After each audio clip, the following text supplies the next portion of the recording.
Right. I think this is the signal for us to start. Good morning, a very warm welcome to you to this session on attracting private finance for sustainable energy within the frame of our live clean energy transition programs information day on the new call opportunities called Call Opportunities for 21.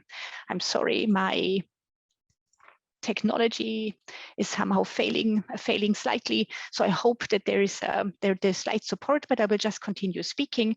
Many of you will have seen the plenary session this morning, which was giving you a general access entry into the remit and the mission of the Clean Energy Transition Program. Probably many of you know the program from its previous places. You might have known us under the Horizon energy efficiency funding, or even earlier.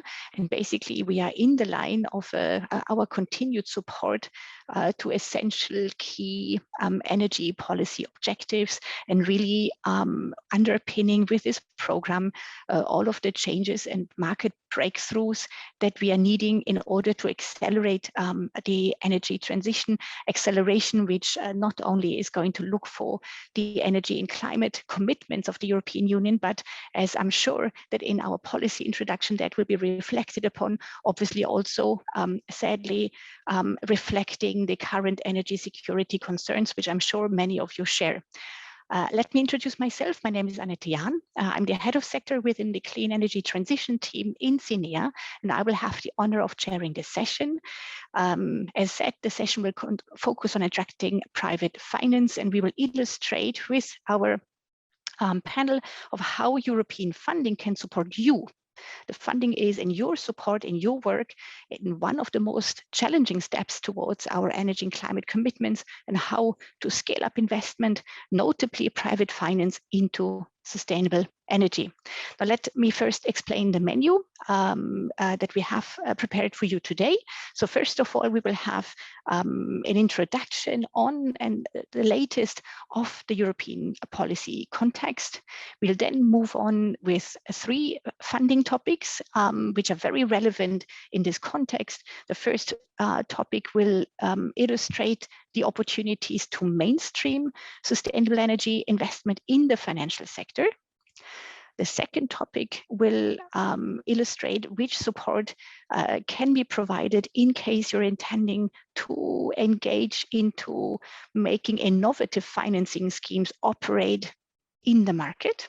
And then we have a third area of work. The first funding topic opportunity of this morning will be explained on how National Finance Roundtable can support to engage into very novel forms of dialogue around sustainable energy investment mobilization.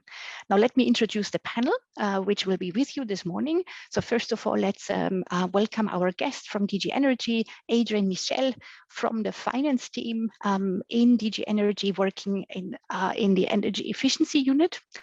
And then, of course, we have our team of experts who are very much the leading officers on the different funding topics. So we have, first of all, with us Adrien Boulier. We would normally have Björn Zapfel, who unfortunately has to excuse himself this morning on innovative financing schemes, and Adrien will kindly take over. And then we have Céline Tougeron and Nathalie Clicquot, who will be presenting the national roundtables to you. In terms of a few practicalities, we'll of course welcome your questions. You can put them in the chat function as we go along. In order to allow us to have efficient timing, we suggest that we go through all of the presentations, and that we will therefore gain question and answer time at the end of this session. Don't hesitate to put your questions, as I said, into the chat. If time allows and the technology is with us, we'll also be able to take actually questions from the floor as you prefer and as we can manage basically. Let me just already say now, by experience, we might not be able to answer all of your pertinent questions, but please be reassured, we'll get back to them for the most pertinent ones, we will publish them, of course, in form of what we call frequently asked questions, and which are then actually publicized under the respective topics, so that they're basically also available for all interested parties. In terms of the practicalities, I think this is all we need in order to start the session. And so I would suggest, without further words, I would pass the floor to Adrian. Adrian, welcome, and thank you for being with us. I pass the floor to you to provide us with a short, I know it's a dense policy context, very fastly evolving, and the challenge of time, but we'll invite you to give us a short view on that. Thank you. Many thanks, Annette, and good morning, everybody. I will very shortly present what is the policy framework to address the challenge of attracting private financing into the energy transition. I mean, we know our modeling forecasts have been running for a number of years now, and we know what the magnitude of the challenge that we are facing. And this is an ever-growing challenge, to be true, because we have estimated, only as an example, that no less than 180 billion euros of additional money would need to be poured into the renovation of buildings, and that was set in the renovation wave communication, with a view to at least double the renovation rate of buildings and increase the depth of renovation. But as time passes, we understand that this is only part of the equation, and that the requirements become more stringent because of the because of the ambition that we have committed to, and also the external conditions, such as the crisis in Ukraine, unfortunately, which lead us to constantly reconsider the level and the speed of the necessary energy transition. Fortunately, to address this, we have some resources. I would ask you to go to the next slide, please. Or maybe I have, yes, thank you very much. I'm sorry, got a cold with this very hot temperature. This is contradictory, but that's how it is. Apologies for this. Yes, the good thing is that out of the resources that we currently deal with, we've seen an unprecedented increase, almost leading to a doubling of available resources. This is, on one hand, the traditional budget, which is the MFF, and also the recovery facility, which was put in place to address the economic fall down due to the COVID crisis.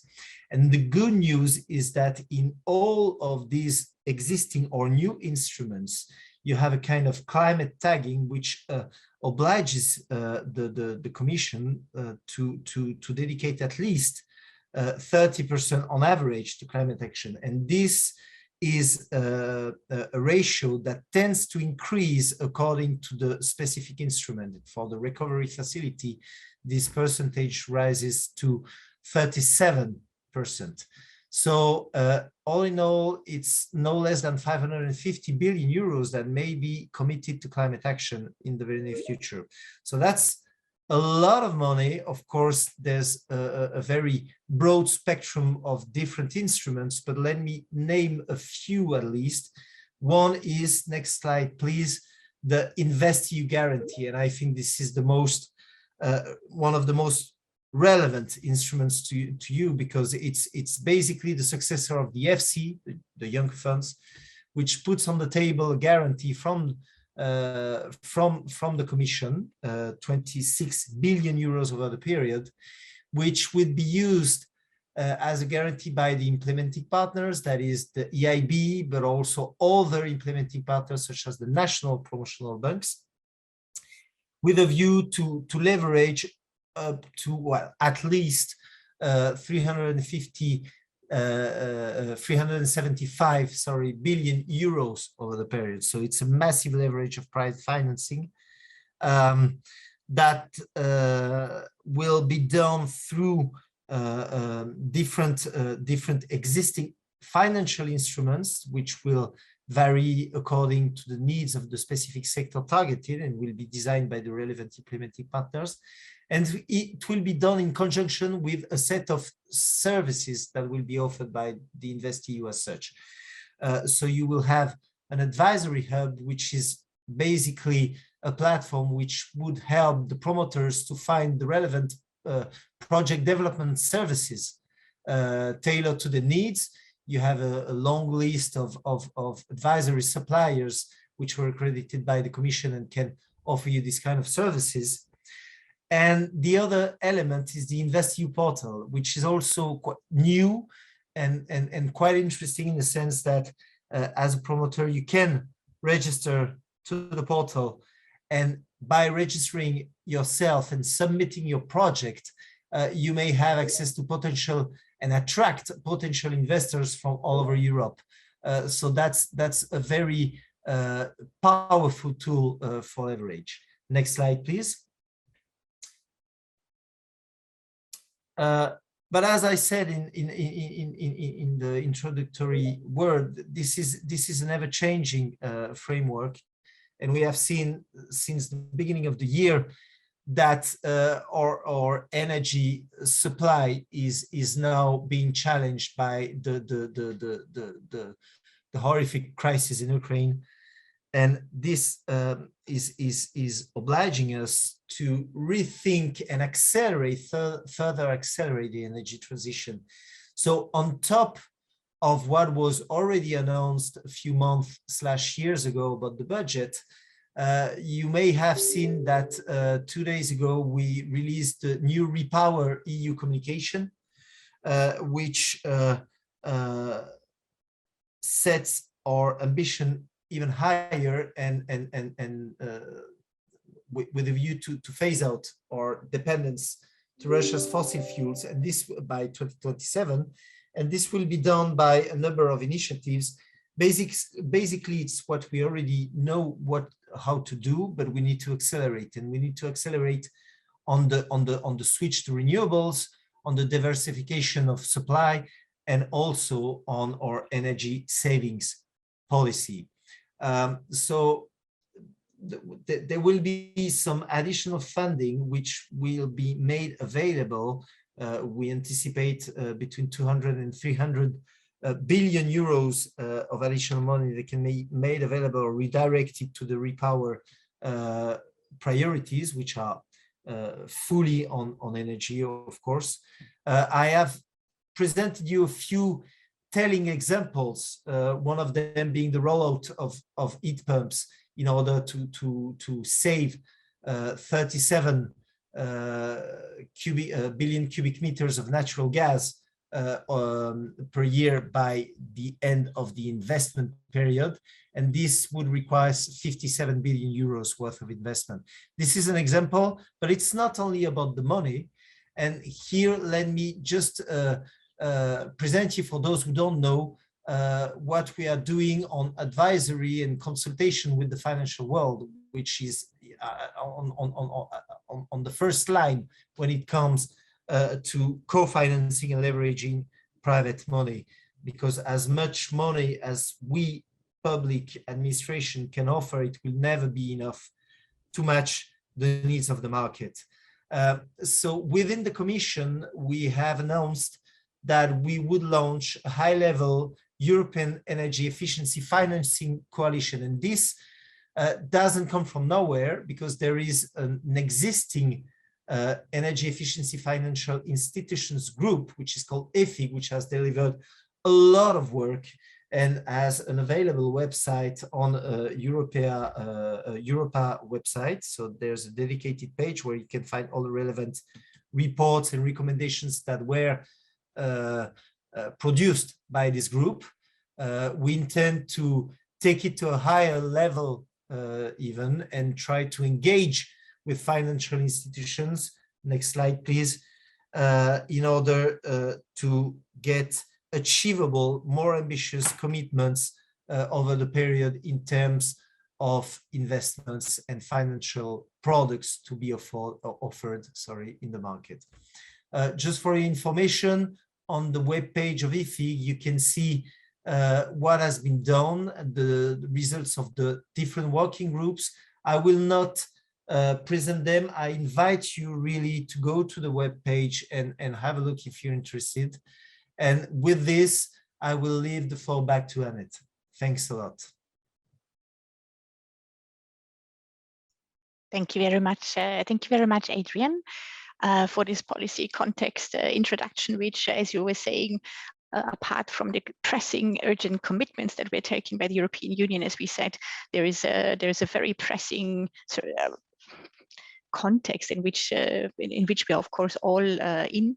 And I think you've made it very clear that, of course, also the work under the Clean Energy Transition Program will work towards the goal of safeguarding security, and that if in certain ways we would expect that some of the work that you, our participants in the room, will be undertaking will somehow take those considerations as part of your thinking and creative process when you are crafting proposals.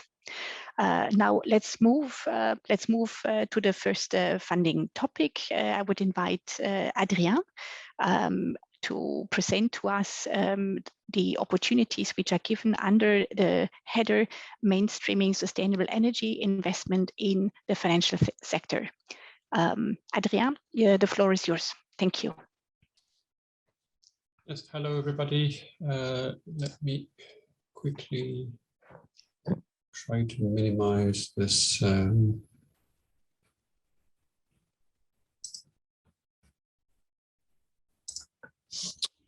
Okay, can you see my screen? Yes, but actually it's not in full screen, so maybe I can share for you in full screen. Yes, please. Yes, please. Well, we were trying to see if you had my slides, so please go ahead. Yeah.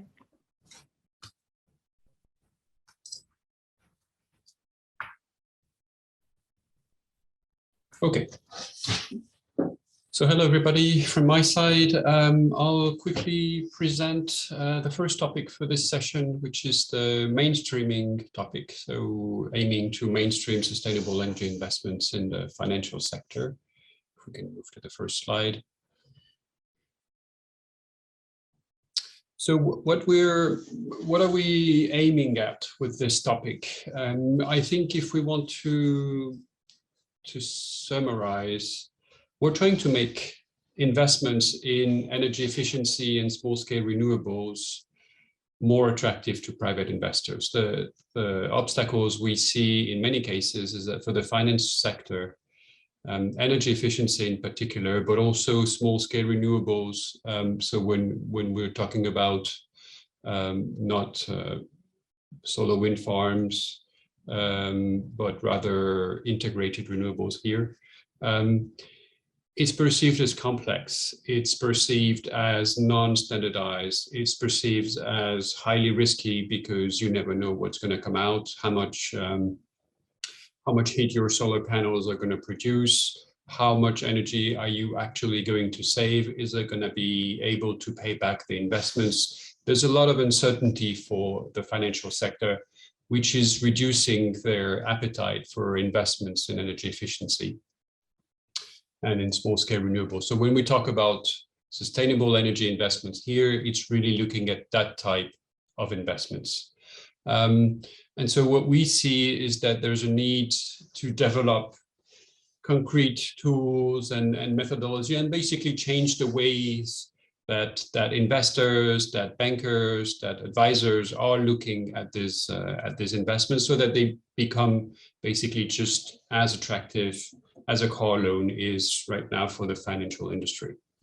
And another thing is also looking beyond just the pure financial returns of investments in sustainable energy and taking into account more strategic aspects, which can be comfort, which can be increased value, which can be, improve profitability of an industry and so on. The other aspects that we're really trying to tackle here is to anchor sustainable energy, and in particular here, energy efficiency, in the whole work that's and the change that is happening around the sustainable finance policy, which, as you know, has been impulsed by the EU a few years ago. And we can see that there's still a lot of work to ensure that sustainable finance capital flows into sustainable energy investments. And so is really making that link and ensuring that energy efficiency and small-scale renewables benefit from this capital flows.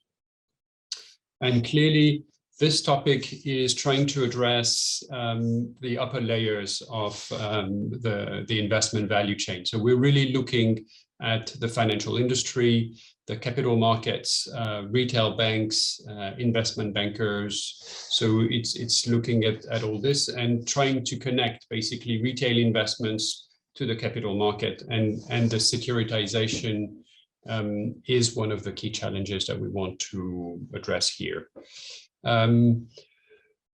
Last point on the objectives. Adrien made a clear presentation, I think, on the EFIG, the Energy Efficiency Financial Institutions Group. I cannot encourage you enough to check the work that is ongoing, the different reports that have been published and that will be published in the coming month on this web page. Because really the objective of this topic is also to support the implementation of all the recommendations and the upscaling of innovative practices that are coming out of EFIG. Let's go to the next slide, please. So the scope, what do we expect from proposals? I think a first point that is really important here is we want all the proposals should demonstrate how they're going to engage with the relevant stakeholders in the value chain. And when we say private finance, it's institutional investors, but it's also retail banks, it's brokers, it's fund managers, investment advisors, insurers, you name it, basically. But we really want proposals to engage with the stakeholder groups. Now, what do we want proposals to do? There's many things, and I'm quickly going to go through them, but it can be working on methods and tools for risk assessment, for sustainability assessment. This can be looking at the project level or at the portfolio level. It can be for the asset owners. It can be for fund managers. It can be at different levels of the value chain. But we're really looking for proposals that would solve a specific issue that they identify and that demonstrate how they will solve it. Types of activities can include also labeling, certification schemes. So again, very broad, but looking at benchmarking investments. How do we tag investments to ensure that they can be recognized as green?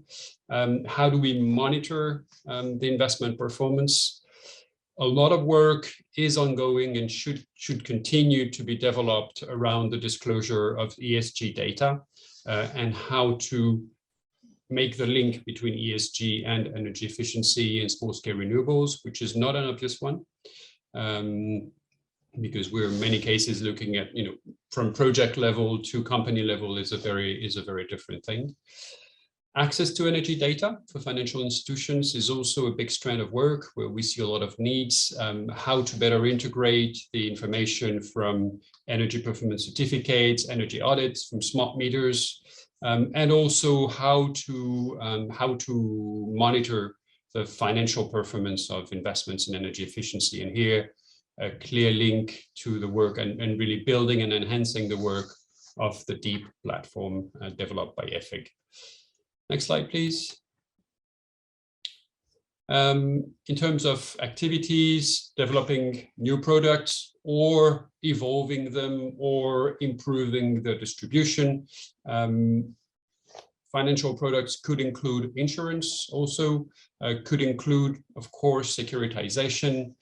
Another strand of work is around supporting regulatory bodies and supervisory authorities. There's a lot of work that has started recently on how to change all the regulations, but there's still a lot of needs, and especially related to energy efficiency.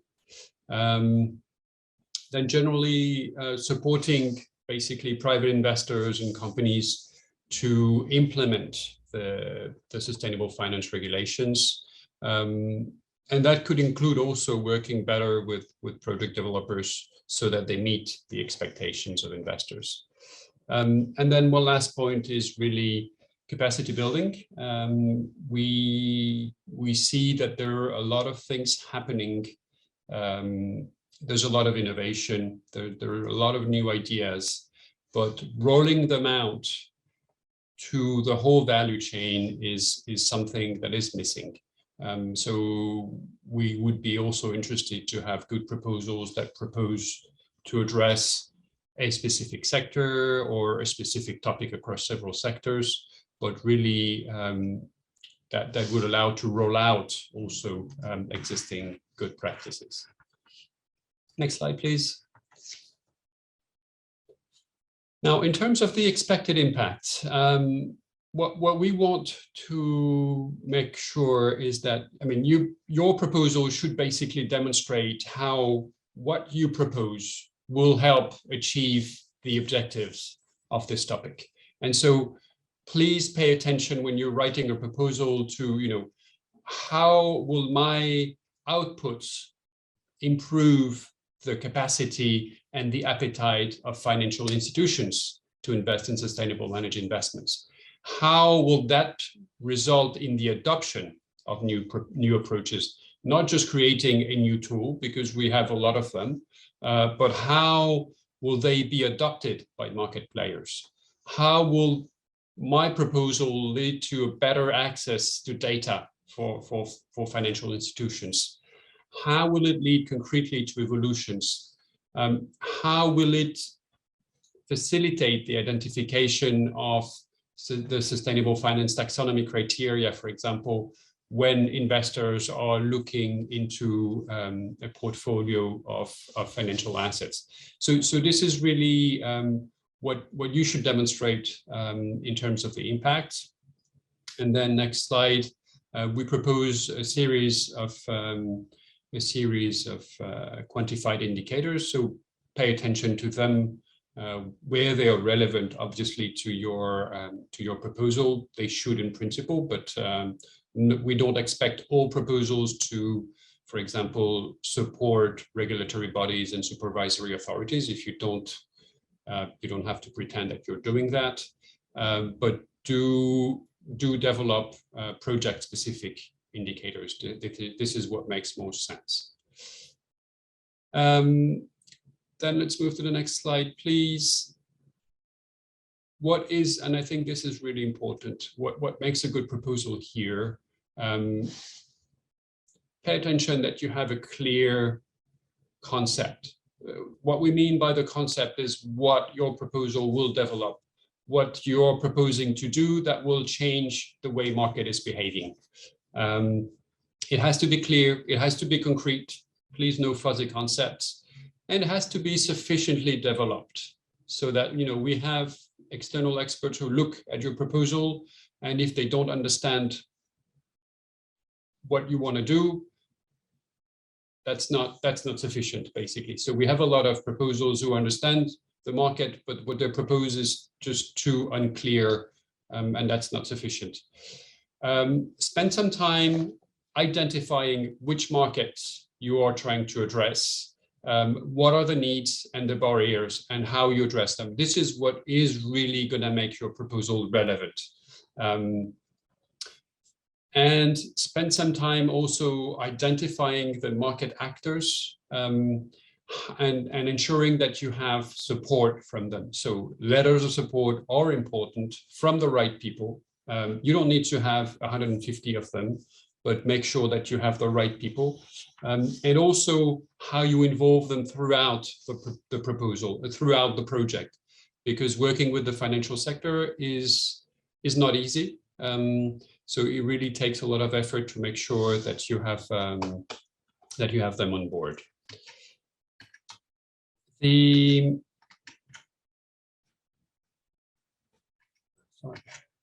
Can we move to the next slide?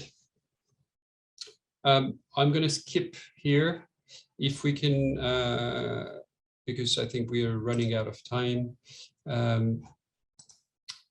This is a list of proposals that were projects that we have been funding in the past, which can be inspiring examples. Have a look at them, and make sure that you're building on them. Okay, and I think I will stop here for this first topic in the interest of time.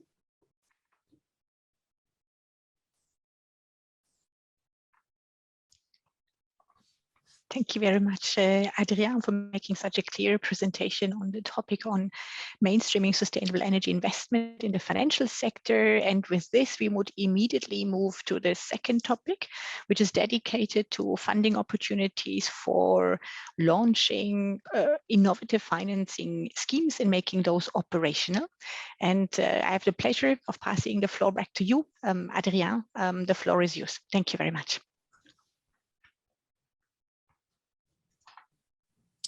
Yeah, can we have the second presentation?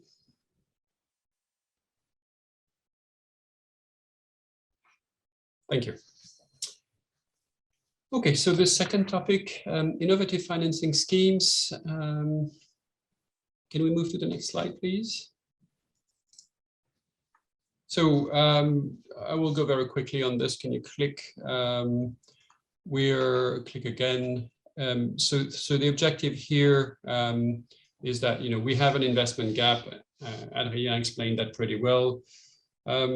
What we're trying to address with the Innofin topic is the involvement of private finance through innovative financing schemes that are basically looking at making the demand and the supply of private finance meet on sustainable energy investments, understood as energy efficiency and small-scale renewables. What we're trying to achieve here is to leverage private finance to have schemes that can be rolled out at a regional or national or sector level. We want schemes that are expandable and that are replicable and that are aligned also with the sustainable finance policy. Can we move to the next slide, please? So what do we mean by innovative financing schemes? I think is an important question. The key thing here is we want schemes that leverage private finance, and the core of a project here should be to make this financing scheme operational by the end of the action. So we're not looking for necessarily for actual investments in the time of the action. That's usually good to make the proof of concept, but we want something which at the end of the action is basically ready to deliver investments at scale. Let's move to the next slide, please. So what is it that you should address in preparing a proposal here? So here, this is how we will be evaluating the financing scheme that you're going to be proposing if you're setting up a proposal. Your proposal should be basically, so the main focus should be on the establishment of the financing scheme. The financing schemes can be basically upscaling or evolving successful financing schemes. We have funded in the past a lot of financing schemes through Horizon 2020, through Intelligent Energy Europe. ELENA, the ELENA funding is also has a lot of them. Or it can be something which is also completely new. That's up to you. What we want to see here is how you address both the supply and the demand of finance. So the structuring of demand is also something that is really important. I think it needs to be clear that just providing finance is not sufficient. If we want to develop a pipeline of investments, you need to also work on structuring the demand to make them meet, and so that the demand meets the requirement of financiers. And to do that, what is really important is that you need to clarify, what are you targeting in terms of regions or sectors or both, and regions being not necessarily subnational, but also supranational. Are you targeting buildings? Are you targeting SMEs? Are you targeting energy intensive industries? That's really up to you, but make clear that you know the market that you're targeting, that you understand what are the needs of these players. And that your financing scheme is basically answering the needs of these sectors. Show also that you know what is happening in the sector, if there's already funding available at national level or any other way, and demonstrate that there's a potential for this financing scheme to be upscale. So if you're looking at a confidential niche market, which in 3 years of projects you would have covered, this is not something that we're interested in. We're interested in this. There's a lot of upfront costs to set up a financing scheme. They need to be rolled out at scale in order to make it viable also. We want to see also how you plan the replication and the rollout of the scheme across Europe. Let's move to the next slide. In terms of financing schemes, there's really a lot of options. I'm not going to go through everything, but really different types of finance provision. The schemes need to be adapted to what you want to do. I think that's just really important, and they can be at the project level or also addressing the capital markets. That's also fine. So securitization, green bond schemes, as long as they are looking at both demand and supply of finance, is okay. It can be looking at local investment structures. So for example, citizen financing. We have some good projects on this, and integrating market-based instruments like the EU ETS typically, and then schemes that would be basically aggregating, brokering market and demand. Next slide, please. Now, in terms of the expected impact, what you really want to demonstrate is that at the end of your project, you have set up an innovative financing schemes. It is operational. It is ready to finance at scale investments in energy efficiency and or renewable and small-scale renewables. That is really the key impact that we're looking for, and then quantify this impact with general investments, primary energy savings, renewable energy generation, but also project-specific indicators that would allow us to assess the quality also of your impacts. That I think is what is most important. What we're interested in here again is not just during the project, because we know that the investments during the project will not be very high. What we're interested in here is the impact, what happens after 5 years. And so spend a lot of time demonstrating and calculating and justifying what would be the impact, because this is ultimately what is more important. Next slide, please. So here we have the key proposal features there. quite similar to what you can see on mainstream.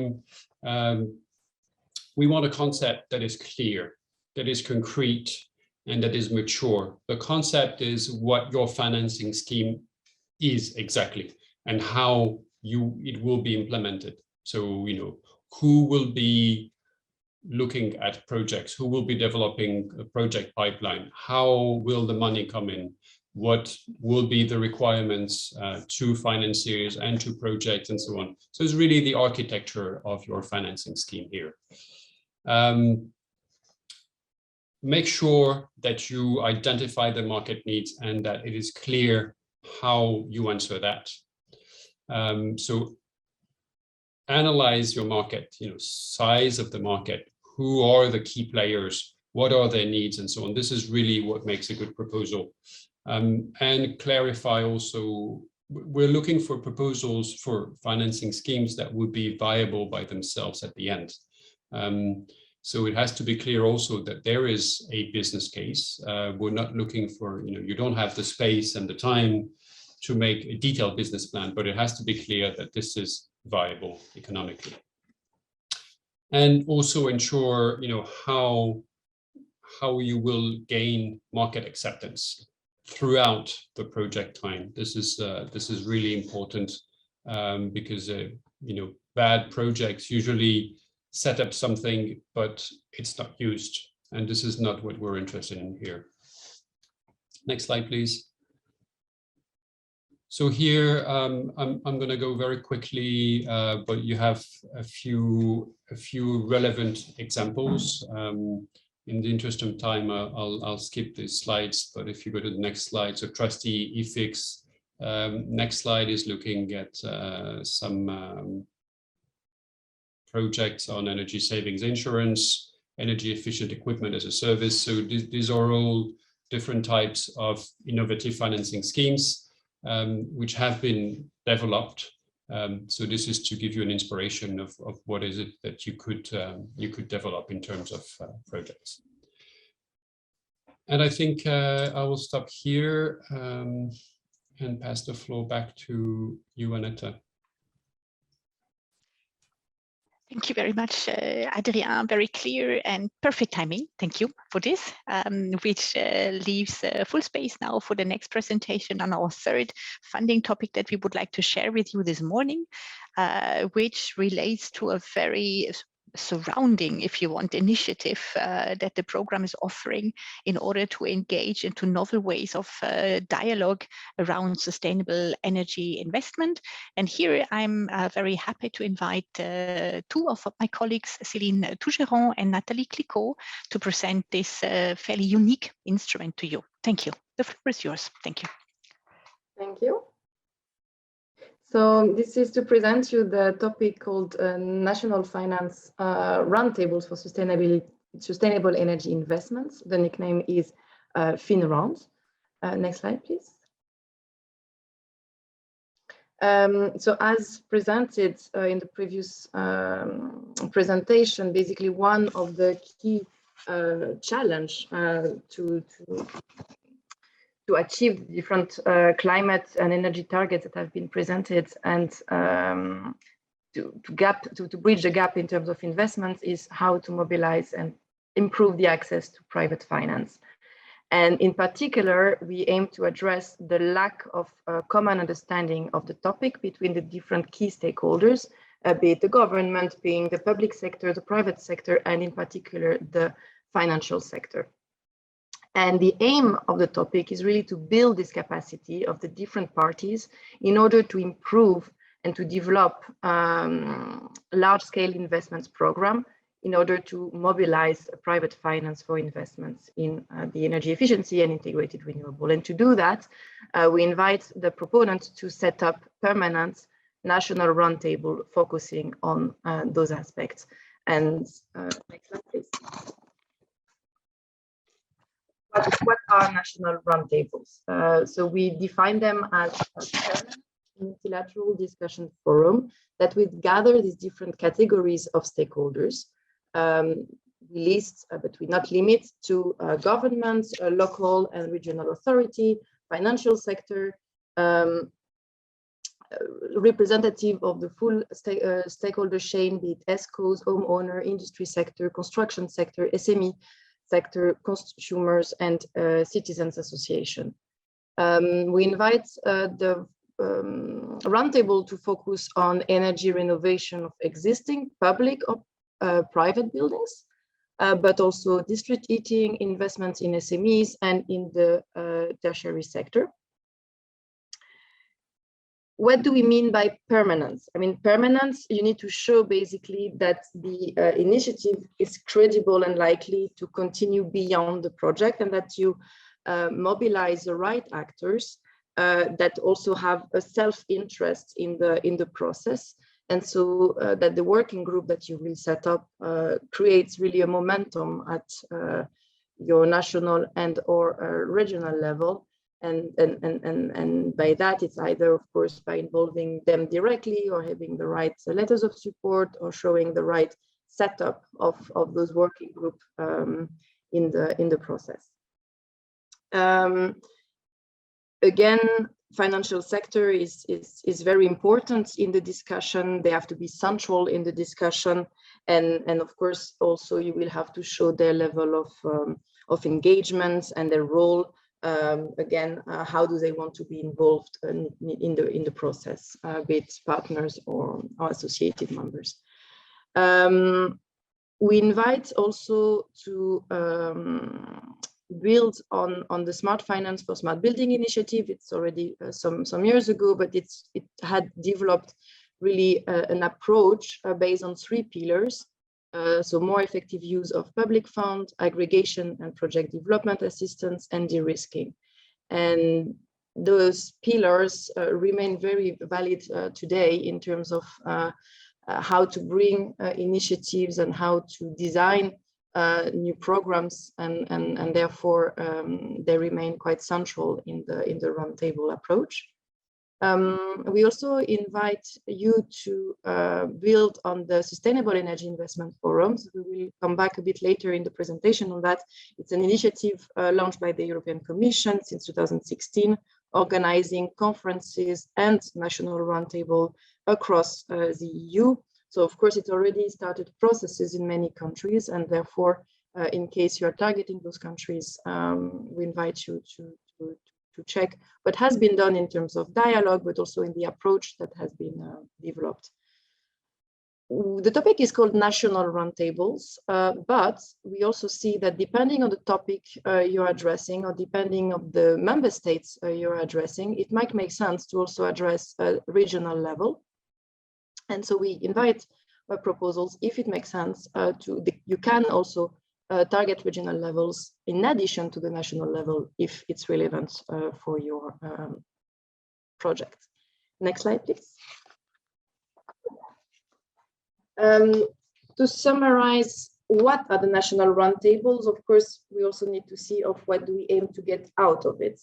And the national roundtable should basically act as a forum for all the stakeholders that you aim to target, to be able to provide really inputs into the policy decision-making process that is in place, and how, by creating those thematic working group, focusing on specific aspects that you defined.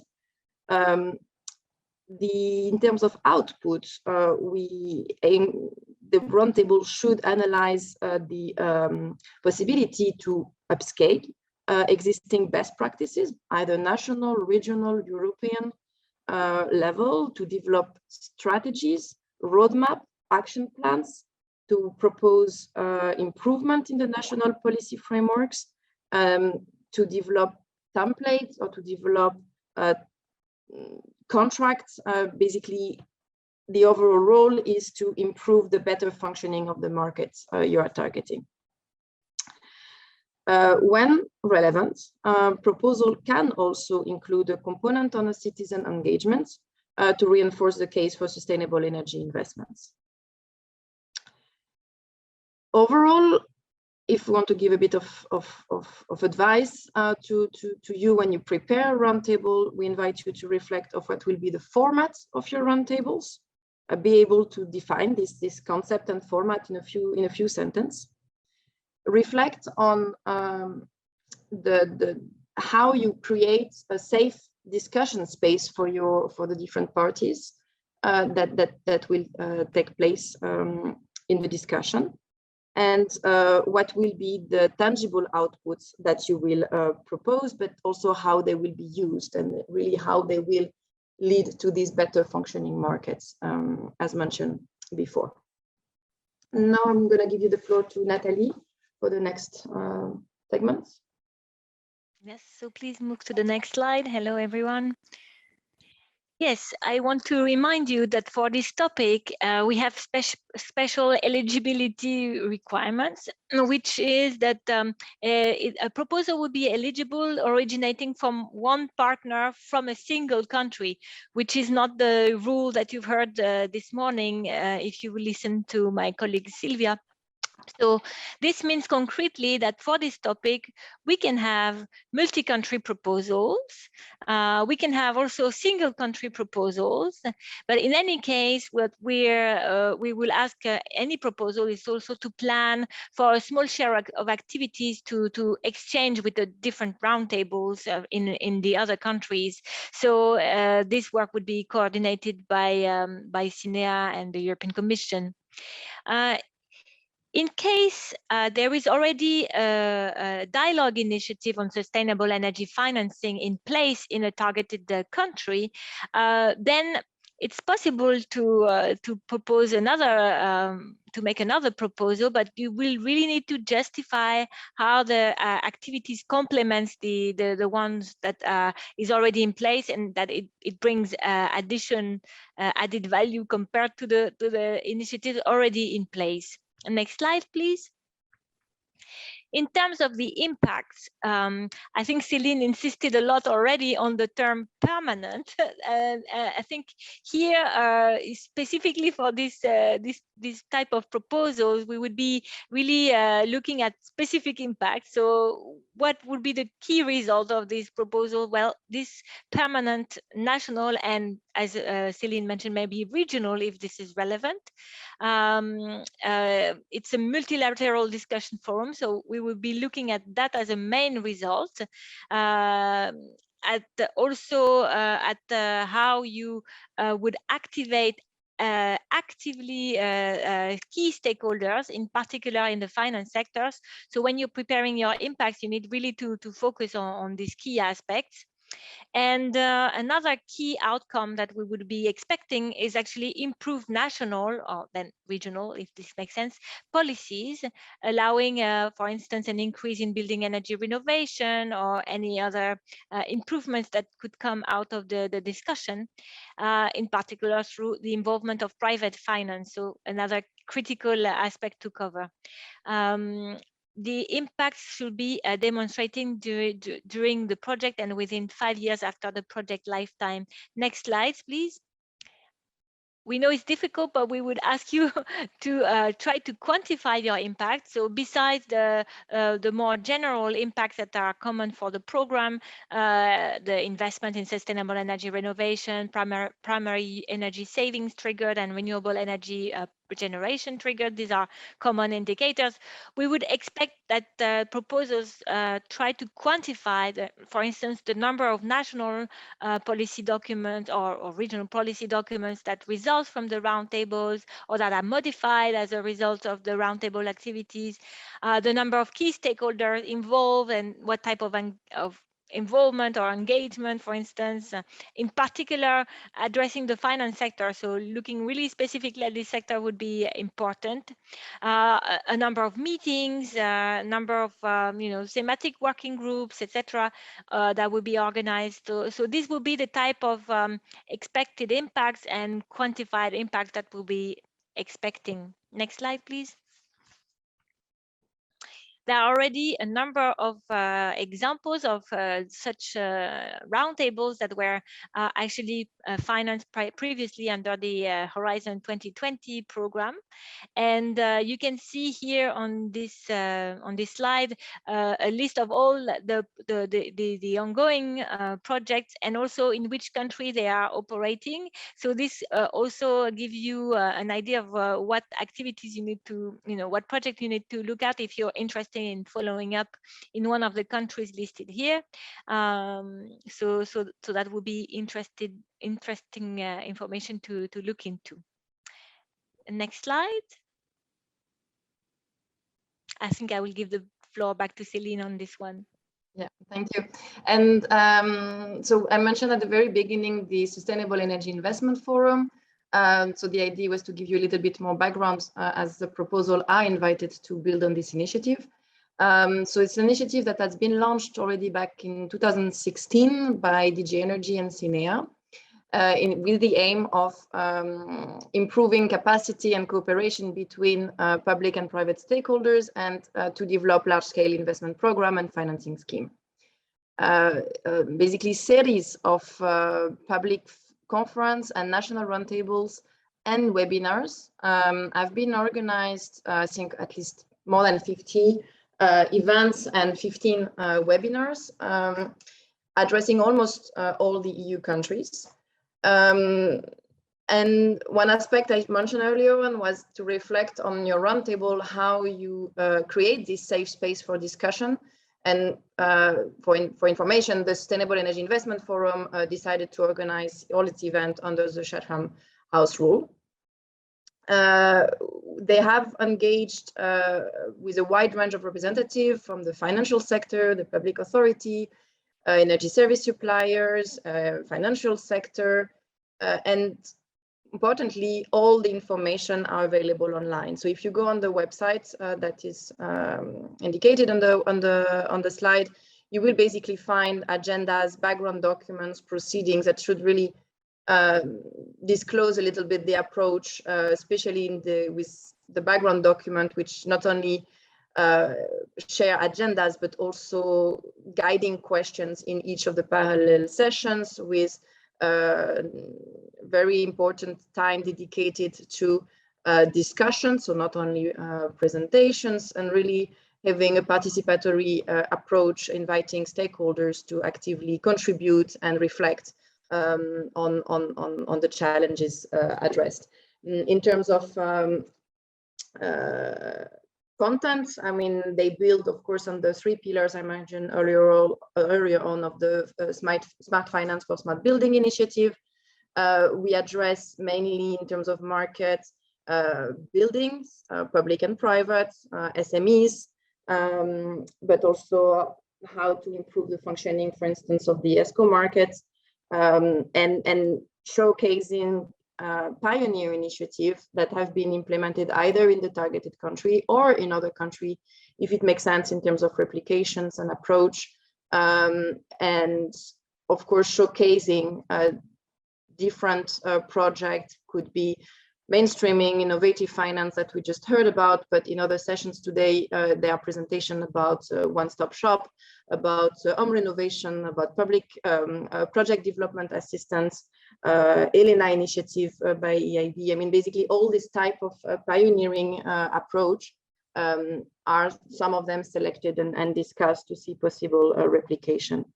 And the biggest interesting element is, of course, to focus at national level, in national languages, and gathering the very key stakeholders that we aim to gather.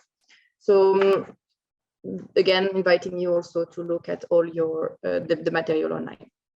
So if we want just to summarize quickly what we invite you to look at, so permanence of your roundtable, how you will involve the right actors, providing letters of support if deemed relevant, and if the entities are not directly in your consortium, having a clear format in mind of the roundtables you are planning to develop, and really a rollout of the initiative over the years, how you create this safe space for your stakeholders to discuss, and reflecting on the complementarity and additionality of any existing initiative in the geographical space you are targeting. And of course, delivering concrete and tangible outputs as indicated in the previous slides. I think next slide, it's so just to thank you. Thank you very much, Celine. Thank you very much, Nathalie, for the presentation of, as I said, this rather unique instrument. Now, I think I just need to quickly check in with our technical support, because what I would like to know is the questions that we are answering in the chat. Will they be part of the visible recording, which will be available later on? Because if they are not, then I would suggest that I read the most important quickly out and that my colleagues just very shortly respond to them orally, but I just let our technical support answer to this question. Hello, I'm only from the technical team, so I can't respond to your questions. Okay. Maybe you can ask to Marisa or Noemi. Yeah, good. Well, in the interest of time, then I'd rather that we go for the safe option, and we just take the questions that we had until now, and I would ask my colleagues to shortly respond to them, and that gives also the time for other participants, if you wish, to deposit more questions. We could probably even use the function of raising your hand if you wish, and we'll have a few minutes left still before the next breakout session and the convenience break in order to cover this. So there was a question as regarding the role of energy efficiency and renewables. Is there a question of scale? And is there a question of priority here in terms of the impact indicators, how that relates to each other? Adrien. Yeah, no, the question was what do we mean by small scale renewables, and is that like the innovation fund less than 7 million euros? And here the question is not so much the budget. We're usually way below 7.5 million euros. The idea is more that we're looking at decentralized renewable energy sources. Most of the time they'll be integrated in buildings or in facilities. Think, for example, of renewable heating and cooling, solar hot water. Solar rooftops is also an obvious one, but just to say it goes a bit further than this. And we're not looking at standalone wind farms or solar farms. This is really the idea. And then the next question also from Ejek was on the fact that we asked for, we have a strong focus on energy efficiency. But we ask for, we have a KPI on renewable energy generation. Here, do understand that you don't have to comply with all the KPIs that we provide. If your project is not going to produce any renewable energy generation, then don't report on it. Don't do that artificially. Just the way that in mainstreaming we have a KPI on support to supervisory authorities. A lot of the very good proposals and projects don't do that. That's not an issue. It's just to say, well, if you're going to address this area of work, then we want to have this indicator because it's a way for us to benchmark. Thank you very much, Adrien, and so also thank you for stating very clearly how to look at actually the proposed list of key performance indicators, which indeed you will see that part of them are generalized around across all of the funding topics. There's a whole series of specifics which are reflecting the different areas of work that you might be interested to work in, but also the call says very specifically in case your project or your proposal dedicates its work to a very specific aspect. Obviously, we invite you to come up with your own project-specific indicator, so that you basically help also your case of illustrating the scale of the undertaking that you're engaging yourself into. Now, let's take the next question here that relates to the national roundtables and the question of how do we take a line in case there are already national roundtable initiatives ongoing in a given country or in a given combination of countries. Is there still space? Are we allowed to select more than one proposal? Celine, I suggest that you take that question. Yeah, thank you. So indeed, good question. So the call text does not specify that only one project can be selected in a given country. We have listed a few initiatives that has been funded by the EU in some of the countries. You also have in some other countries a national funded initiative. So the list is not fixed. It is important in case you would go in a country where there is already a scheme to demonstrate how you would be complementary and how you would bring an additional elements to the process. It can, in some countries, they have a more delimited scope, addressing, for instance, only a single market.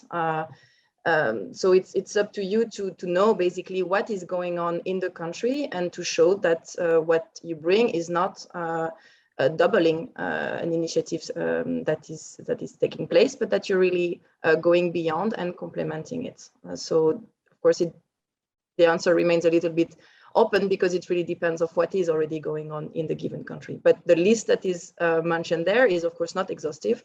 Those are only the projects funded by the EU.